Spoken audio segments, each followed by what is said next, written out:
จะจองโรงแรมเหรอที่ Hotels Combine เขารวบรวมดีลโรงแรมดีๆมาไว้ให้ในที่เดียวแค่ Search เลือกออปชันที่ต้องการแค่นี้ก็เปรียบเทียบราคาโรงแรมได้แล้วบนทุก device ให้พี่หมีช่วยหาดีลดีๆให้คุณที่ Hotels Combine วันนี้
ดูครับเวลามีปัญหากันเขาก็ปะทะกันด้วยอารมณ์นี่ครับแม่คุณต้องไปซ้ายไปขวาไม่ใช่แบบเบรกนี้นี่ครับรุนแรงก็คุยกัน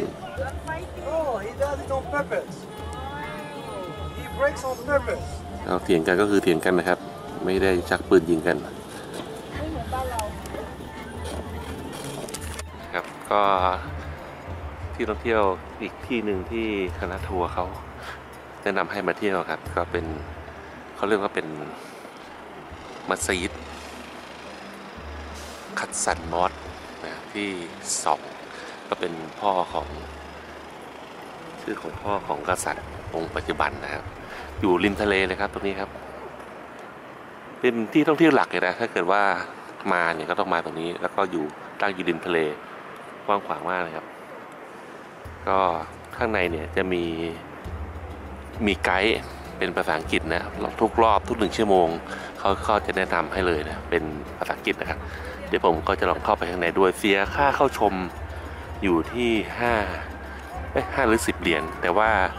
ถ้าเกิดมากระทัวร์เนี่ยทัวร์เขาจะจัดการให้เรียบร้อยแล้วนะครับเพราะฉะนั้นก็เราควรเข้าไปก่อนนะครับผมให้เห็นบรรยากาศรอบๆสักนิดนึงครับก่อนที่จะเข้าไป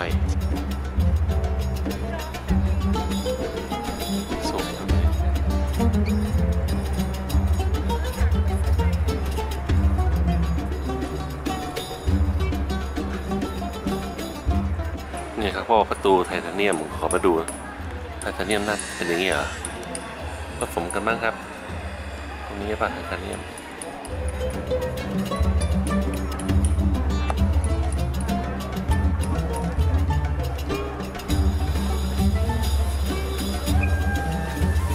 ยังไม่ต้องถอดรองเท้าครับที่แรกเข้าไปก่อนจะมีถุงแจกนะเดี๋ยวพอไปเจอพรมเราต้องถอดรองเท้า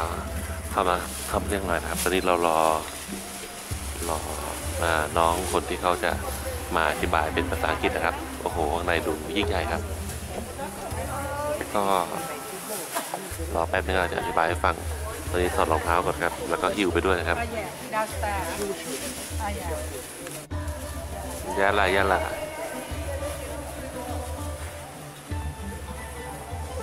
แต่ถ้าไม่ชอบ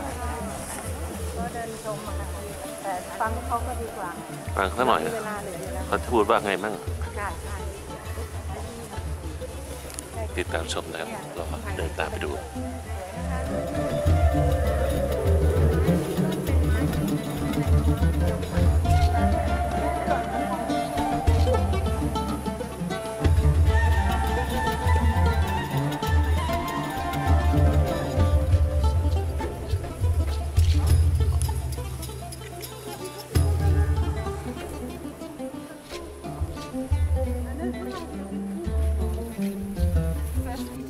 ตอนที่แสงเนี่ย สาดลงมาตอนเปิดนะคะ เปิด3 นาทีเปิดได้เลยข้างบนครับ ขนาดไหนนะคะ แล้วก็อันนี้เขาใช้เครื่องจักรในการเปิด ซึ่งเครื่องจักรเนี่ยเปิดประมาณ3 นาทีสำหรับไม้บานใหญ่ๆเนี่ยค่ะนะคะเชิญชมจุดถัดไปนะคะ ห้องชำระล้างก่อนที่จะเข้ามาทำพิธี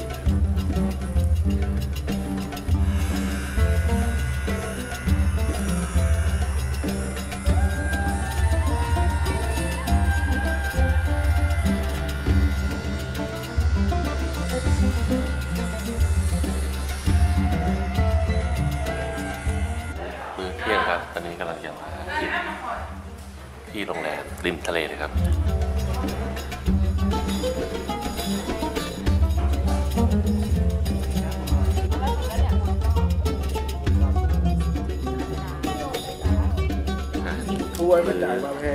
แรกนะครับอยู่ที่คาซาบลังกาครับมีขนมปัง2 ชิ้น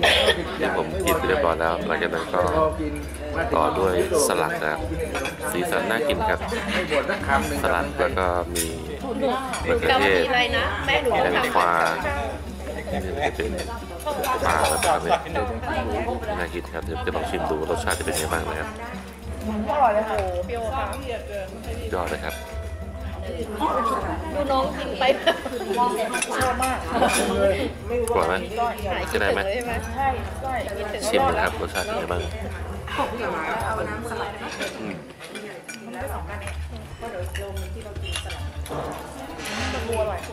ว่าครับ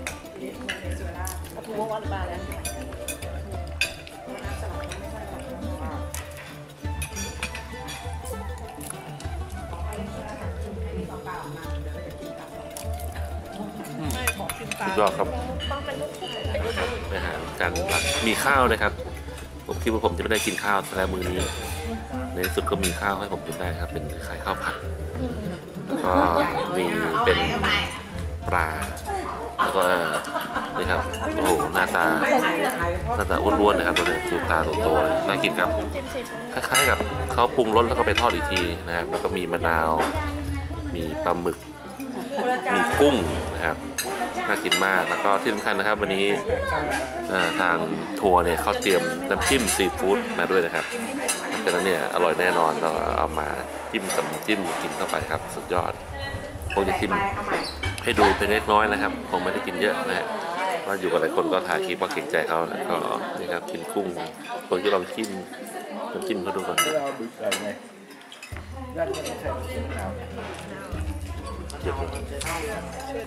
จะมีข้าวแต่ไม่มีช้อนครับต้องซ้ำกินเอาอร่อ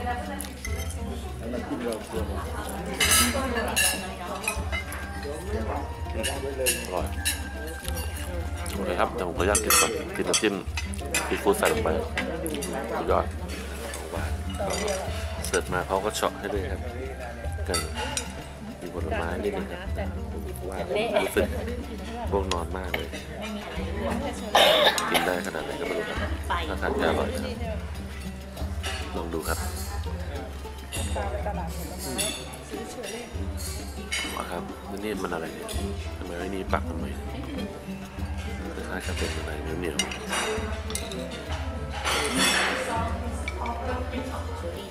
อร่อยครับ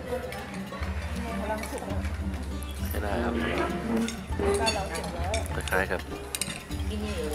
ขนมหม้อแกง